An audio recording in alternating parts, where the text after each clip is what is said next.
Hi hello praise lord. నేను మీ PV యోహాన్, క్రైస్తవ సంక్షేమ జాతీయ నాయకుడిగా మాట్లాడుతున్నాను. ప్రియ క్రైస్తవ సహోదరులారా, మనం ప్రత్యక్షంగా జరుగుతున్న విషయాలను జ్ఞాపకం చేసుకొని మనం పోరాడాల్సిన అవసరం ఉంది.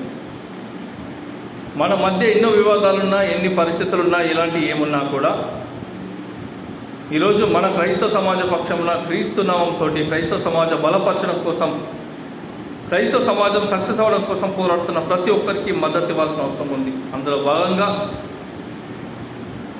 అభినయ్ దర్శన్ పైన జరిగినటువంటి దాడిని తీవ్రంగా ఖండిస్తూ ఉన్నాను.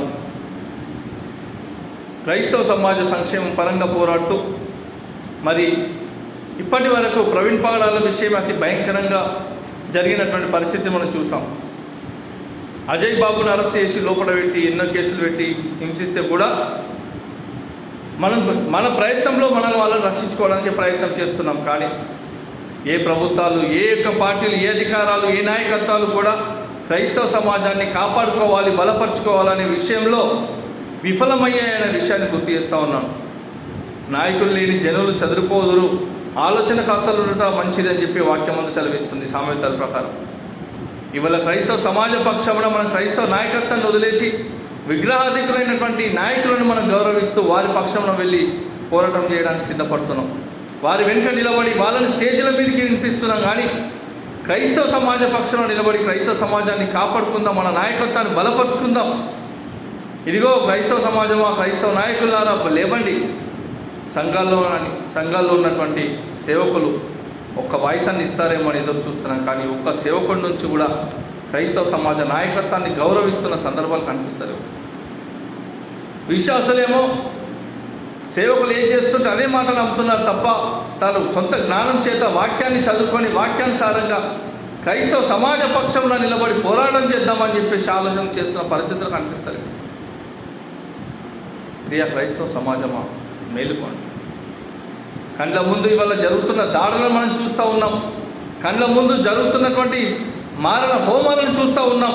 క్రైస్తవ సమాజాన్ని ఎలక్షన్లో వాడుకుంటూ క్రైస్తవ సమాజాన్ని నాశనం చేస్తూ క్రైస్తవ సమాజాన్ని అణచివేత గురి చేస్తున్నటువంటి వారిని చూస్తూ ఉన్నాం. కానీ మనం మాత్రం లేచి పోరాడదాం, మన నాయకత్వాన్ని, మన అధికారాన్ని, మన రాజ్యాధికారాన్ని తెచ్చుకుందాం అనే ఆలోచన కలిగిన వారు ఎంతమంది ఉన్నారు? రోజుకొకళ్ళని చూస్తూ ఉన్నాం. క్రైస్తవుల పక్షంలో పోరాడుతూ క్రైస్తవుల వాయిస్ గొంతు నొక్కుతున్న వాళ్ళని చూస్తూ ఉన్నాం. కానీ క్రైస్తవ సమాజం పక్షంలో అధికారపరంగా ముందుకెళ్దాం, మన వాళ్ళని కాపాడుకుందామని ఎంతమందికి ఆలోచన కలిగి ఉన్నాయి? ఎన్నో మీటింగ్లు అవుతున్నాయి. బయట రాజకీయ నాయకులను సన్మానాలు చేస్తున్నారు, వాళ్ళని చర్చి పులిపిట్ల మీదకి తీసుకొచ్చి మాట్లాడిస్తున్నారు, వాళ్ళకి సన్మానాలు చేస్తున్నారు. కానీ దేవుని పరంగా, కమ్యూనిటీ పరంగా ఉన్నటువంటి నాయకత్వానికి సపోర్ట్ ఇచ్చి క్రైస్తవ సమాజాన్ని కాపాడుకుందాం, బలపరుచుకుందాం అని ఆలోచన చేస్తున్న వారు ఉన్నారా? ఇవాళ చూస్తున్నావు కదా, ఈ దేశంలో ఎంతోమంది క్రైస్తవులు లేకపోతే, క్రైస్తవ సమాజం లేకపోతే, క్రైస్తవ మిషనరీలు లేకపోతే ఈ దేశ వ్యవస్థ ఏ విధంగా ఉండేదో ఎన్నో విషయాలు గుర్తు చేస్తూ ఉన్నాం. ఈరోజు నాయకులను చెప్పుకుంటున్నటువంటి బీజేపీ లీడర్లు మీ పిల్లలు మాత్రం క్రైస్తవ స్కూళ్ళల్లో చదవాలి, క్రైస్తవ దేశాలకు వెళ్ళి బతకాలి, సంపాదించుకోవాలని చూస్తున్నారు. కానీ ఈ దేశంలో అదే క్రైస్తవులను బతికిస్తున్నారా? క్రైస్తవుల పైన నిత్యము దాడులను గురి చేస్తూ చంపుతున్నారు.